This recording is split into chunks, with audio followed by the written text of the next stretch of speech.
जिस वस्तु के हम धार करते हैं उसको कहते हैं धारा पूजन। धार क्यों? ये भी एक ध्यान का एक पार्ट है।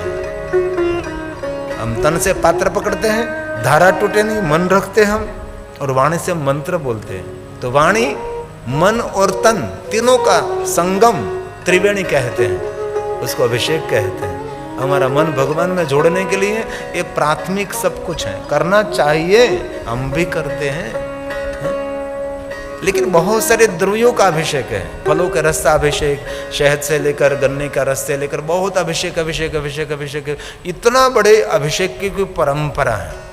लेकिन अंत में कहा कुछ भी आपको न मिले, न फलों का रस, न गन्ने का रस, न शहद, न अन्य कोई द्रव्य आपको अभिषेक के लिए न मिले, और सभी द्रव्यों का अभिषेक का फल प्राप्त करना है तो क्या करेंगे? ब्रह्मा ने गाया सभी अभिषेक का अभिषेक, और सभी अभिषेकों का फल एक अभिषेक से मिलेगा। वो कैसे मिलेगा? धारा गंगा जल गंगा जल की धारा महादेव को कर दी, सभी अभिषेक का फल। क्या कहा? धारा धारा गंगा जल मुक्ति मुक्ति फल प्रदा। मुक्ति और भुक्ति, भुक्ति का क्या अर्थ है? भुक्ति का अर्थ है संसार का भोग, संसार की सुविधा, जीवन जीने के लिए बहुत सारी सामग्री, उसको कहते भुक्ति। और एक भक्ति और एक मुक्ति। कई लोगों ने महादेव के बारे में इतना गलत प्रचार कर दिया कि शिव जी कुछ नहीं दे सकते, शिव तो शमशान में रहने वाला देव है। हमने महाकाल के पुजारी हैं महेश गुरु जी, वो इंटरव्यू में बता रहे थे कि शिव जी शमशान का देव नहीं है, शिव जी सृष्टि का तो देव है, लेकिन शिव कैलाश का देव है। लेकिन हमने लोगों ने तो शमशान का देव शिव जी को बना दिया, शमशान वासी बना दिया। और भस्म के बारे में भी हमारा संशोधन चल रहा है कि महादेव ने भस्म लगाई, तो किसकी भस्म लगाई? शमशान की भस्म लगाई तो कौन मर गया था?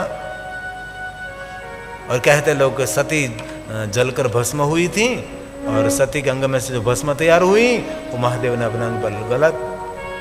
सती जलकर भस्म हुई तो शक्तिपीठों का प्रागट्य कैसे हुआ? पुराण कहता है कि शिव जी सती का शव उठाकर हिमालयी पहाड़ों के कंदरा में बाबा घूमने लगे, कभी कंधे पर, कभी गोद में, कभी हाथ में। सती का शव गोद में पड़ा और बाबा ध्यानस्थ हो जाते थे, फिर उठते थे, फिर हाथ में लेकर, फिर थक जाते थे, फिर कंधे पर, मस्तक पीछे रहता था, पैर आगे रहते थे। जो कि महादेव जी सती को बहुत प्रेम करते थे, सती का बहुत आदर करते थे, इसलिए भगवान शिव का वियोग था। और कहीं कहीं ग्रंथों में, तमिल ग्रंथों में ऐसा भी कहा था कि सती ने जब देह का त्याग कर दिया और स्वयं शिव सती का शव लेकर यात्रा कर रहे थे, तब महादेव की आंख में से आंसू टपक रहे थे, और शिव जी के आंख में से आंसू जहां जहां गिरे वहां वहां वृक्ष प्रकट हुए, वृक्ष को फल आया। इस फल के बीज को रुद्राक्ष कहते हैं। और अलग कथा ये भी मिलती है कि भगवान शिव जी बहुत समय पर ध्यानस्थ रहे। सती चली गई, तब सती के वियोग में भगवान महादेव जी खो गए थे और ध्यानस्थ रहे। और भगवान शिव जी बहुत समय के बाद महादेव ने अपनी समाधि खोली, तब शंकर जी की आंखों में से आंसू पड़े, इनमें भी वृक्ष प्रकट हुई। इसे अलग अलग कल्प भेद से बहुत सारी कथा मिलती है।